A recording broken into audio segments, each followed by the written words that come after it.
May nakita kasi kung ganito sa palengke, inverter yan na maliit. Ginagamit nila sa electric fan. Dun sa palengke meron silang clip fan. So pinapagana nila dito sa inverter. Napakaliit lang nito guys. So, yung clip fan naman kasi mababa lang din yung wattage. So saktong sakto dito sa inverter na to. Ang cute, ang liit. Testingin natin dito sa battery ng pangmotor. So ingat lang kayo guys sa pagkabit, kailangan tama, positive to negative. So ayan, meron naman siyang black and red. Umilaw na siya guys, ayan oh. Wala siyang switch, automatic siya, naka-on na kapag kinlip nyo. Ito nga pala, meron akong clip pan dito. So tatry natin.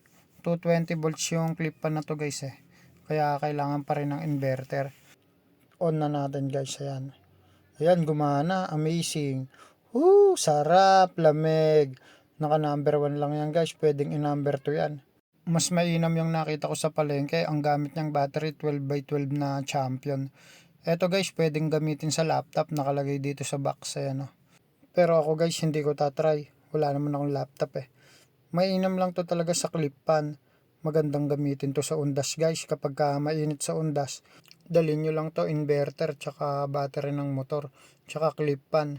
Pero kung gusto mo nang dumalaw ngayon, malamig kasi may bagyo. So ingat nga pala tayo guys, may bagyo ngayon. Yun lang, maraming salamat, bye bye.